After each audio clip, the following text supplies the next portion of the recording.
સીતારામ, સ્વાગત છે તમારું મારી આજની રેસીપીમાં। આજ તો આપણે બનાવીશું વાલોળ પાપડીનું શાક। આ શાક છે ને તે ખાવામાં બહુ ટેસ્ટી અને બહુ મસ્ત લાગે છે। તમે એકવાર ઘરે આવી શાક બનાવશો તો બહુ ટેસ્ટી અને બહુ મસ્ત બનશે। તો તમે મારી યુટ્યુબ ચેનલ પર નવા આવ્યા તો મારી ચેનલને સબસ્ક્રાઈબર કરી દેજો। તો તે માટે છે ને આપણે કઢાઈમાં 2 ચમચી જેટલું તેલ લઈ લઈશું। તેલને આપણે ગરમ થવા દઈશું। આપણું તેલ ગરમ થઈ જાય એમાં અડધી ચમચી રાઈ નાખીશું,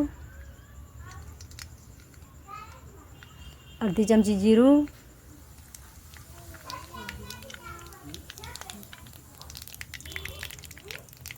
હવે જે આપણે લસણની પેસ્ટ તૈયાર કરી તે અંદર નાખીશું। હવે ચમચાની મદદ સારી રીતે તેલમાં મિક્સ કરી દઈશું।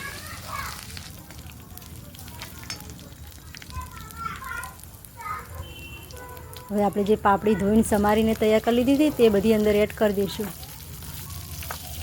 આપણે ચમચાની મદદથી આવી રીતે હલાતા રહીશું ને તેલમાં શેકવા દઈશું। તો આપણી પાપડી સારી રીતે શેકાઈને તૈયાર થઈ જતી। હવે આપણે એમાં મસાલા કરી લઈશું। અડધી ચમચી હળદર, 2 ચમચી લાલ મરચું,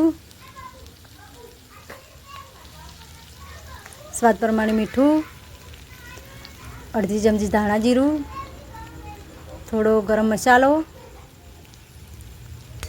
હવે બધા મસાલાને આપણે ચમચાની મદદથી પાપડીમાં સારી રીતે મિક્સ કરી લઈશું અને આવી રીતે હલાતા રહીશું।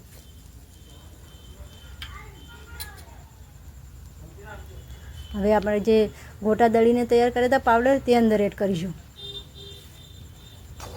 તેને પણ સારી રીતે મિક્સ કરી દઈશું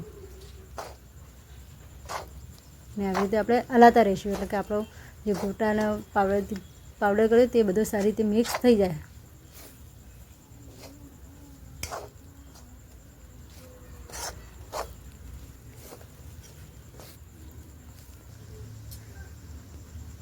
હવે આમાં આપણે નાનું ગ્લાસ પાણી એડ કરીશું।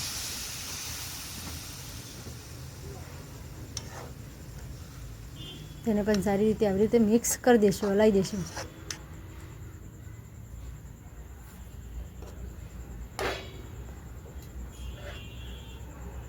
હવે આપણે ઢાંકણ ઢાંકીને 5-6 મિનિટ સુધી થવા દઈશું। જો આપણે 5-6 મિનિટ થઈ જતી તો આપણું શાક સરસ બનીને તૈયાર થઈ ગયું। આમાં મેં હવે કયા કયા મસાલા લીધા તે ટોટલ તમને બતાવીશ। તેલ, રાઈ, જીરું, લસણ, આદું, મીઠું, મરચું, હળદર, ગરમ મસાલો, ધાણા જીરું, ગોટા, પાપડી, પાણી। તો જો આપણા શાકમાં જે મેં મસાલા લીધા તે ટોટલ તમને બતાવી દીધા હતા। તો તમે મારી રેસીપી કેવી લાગી તો મારી યુટ્યુબ ચેનલને સબસ્ક્રાઈબર કરી દેજો। જય સીતારામ, જય માતાજી।